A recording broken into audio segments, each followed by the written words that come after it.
ভাঙড়ে কি আবার রক্তের রাজনীতি ফিরে আসছে? আবারও খুনের হুমকি। এবার লক্ষ্য তৃণমূল নেতা কাইজার আহমেদ। এই হুমকির পিছনে নাম উঠছে শওকাত মোল্লার ঘনিষ্ঠ। গতকাল সন্ধ্যার পর থেকে এক বা একাধিক জায়গা থেকে শওকাত মোল্লার নির্দেশে আমার খুনের হুমকি আসে।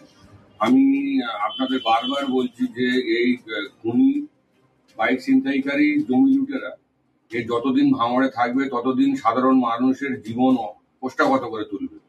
তাই ভাঙড়ের আপামর সাধারণ মানুষের কাছে আমি আবেদন করব, যতদিন না জেলার সাংগঠনিক পরিবর্তন ঠিকঠাক হচ্ছে ততদিন না এই এদের ডাকে কোনো মিটিং মিছিলে যাবেন না। এবং যারা এই সমস্ত হুমকি দিচ্ছে তাদের মধ্যে 80% তাদেরকে জোর জবরদস্তি করে তাদেরকে দিয়ে এই হুমকি ভিডিওগুলো ছাড়ছে। এবং আমি ভাঙড়ের সাধারণ মানুষ, মা বোনদের কাছে বলবো যে কলেজ, কারখানায়, রাস্তাঘাটে, যেখানে সেখানে এদের মতো লোক যারা যাবে তাদেরকে ধিক্কার জানান, প্রতিবাদ জানান, গর্জে উঠুন। না তো আরো বহু মানুষের জীবনে ভাঙড়ে যাবে। রাজ্জাক খুনে করার পরে এরা যেভাবে উৎসাহিত হয়েছে এবং আসামিগুলোকে ছাড়া পেয়ে গিয়েছে, তাতে করে আগামী দিনে আরো খুন মার্ডার করতে চাইছে। তাই সবাই মিলে একসাথে ভাঙড়ের মানুষের কাছে আমি অনুরোধ করব, আসুন একসাথে এই খুনি সন্ত্রাসবাদীর বিরুদ্ধে আমরা গর্জে উঠি। 10টা বাজে সন্ধ্যা থেকে ব্যবসায়ী সমিতি, ভাঙড় বাজার ব্যবসায়ী সমিতির ব্যবস্থাপনায় এখানে যে সম্প্রীতি উৎসব, এই অনুষ্ঠানের প্রিয় সঞ্চালক আমাদের ব্যবসায়ী সমিতির সেক্রেটারি আমাদের রিন্টু, এখানে আমাদের ব্যবসায়ী সমিতির সভাপতি থেকে শুরু করে সমস্ত সভ্যরা এখানে আছেন, বিশিষ্ট শিল্পী গোষ্ঠীর লোকেরা যারা এসেছেন সুদূর কলকাতা থেকে, তারা সকলে এখানে উপস্থিত আছেন। আমাদের রাকেশ রায় চৌধুরী থেকে শুরু করে সাদেক মল্লিক থেকে শুরু করে অন্যান্য বিশিষ্ট অতিথিরা আছেন।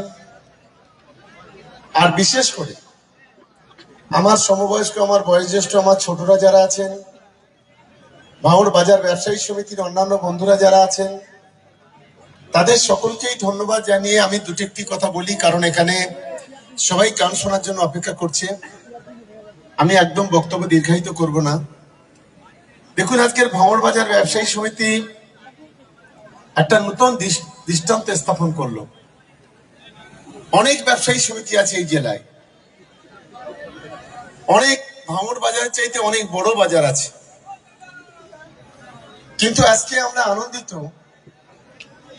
যে একটু বিনোদনমূলক অনুষ্ঠান, একটু সাংস্কৃতিক অনুষ্ঠানের মধ্য দিয়ে ভাঙড় বাজার যে ব্যবসায়ী সমিতি এখানে আছে এবং সেই ব্যবসায়ী সমিতি যে একটা সম্প্রীতির মেলবন্ধন তৈরি করতে পারে, আজকের এটাই তার সবচেয়ে বড় উদাহরণ। আমি শুনছিলাম এখানে হিন্দু, মুসলমান, খ্রিস্টান, আদিবাসী বিভিন্ন সম্প্রদায়ের মানুষ, সে ইমাম সাহেব হতে পারে, সে পুরোহিত মশাই হতে পারেন, বিশিষ্ট জনেরা হতে পারেন। আজকে যেভাবে তাদেরকে সংবর্ধনা দেওয়া, একই মঞ্চে উপস্থিত করা, এটা একটা বড় পাওনা আমাদের। যখন একটা অংশের রাজনৈতিক দলেরা তারা আমাদের হিন্দু মুসলমানকে বিভাজন করতে চাইছে, যখন আমাদের জাতপাত, ধর্ম, বর্ণ নিয়ে, আবেগ নিয়ে ছিনিমিনি খেলা করতে চাইছে, ঠিক এমন একটি সময়ে ব্যবসায়ী সমিতির সদস্যরা তারা এইখানে সম্প্রীতির যে উৎসব যে অনুষ্ঠিত হলো ব্যবসায়ী সমিতির দ্বারা, এটা আমাদের কাছে অনেক বড় পাওনা। আমি সকলের কাছে অনুরোধ করব যে আগামী দিনে একটাই লক্ষ্য, আমরা কে হিন্দু, কে মুসলমান, কে খ্রিস্টান, কে আদিবাসী বড় কথা নয়, আমরা কে কোন রাজনৈতিক দল করি এটা বড় কথা নয়। সেই চণ্ডীদাসের কথায় আসি, সবার উপরে মানুষ সত্য, তাহার উপরে কেউ নাই। আমি তাই সকলকে অনুরোধ করব, সেই বাস্তবতাকে সামনে রেখে ভাঙড়ের একতা, ভাঙড়ের ঐক্য, ভাঙড়ের সম্প্রীতি, ভাঙড়ের সৌহার্দ্য, সেগুলোকে রক্ষা করতে হবে। আজকে ব্যবসায়ী সমিতি ভাঙড় বাজার যে পথ দেখালেন, সেই পথটা ধরে আগামী দিনে ভাঙড় এগিয়ে যাবে, এই আশা রেখে সবাইকে নমস্কার জানিয়ে আমার বক্তব্য শেষ করছি। নমস্কার।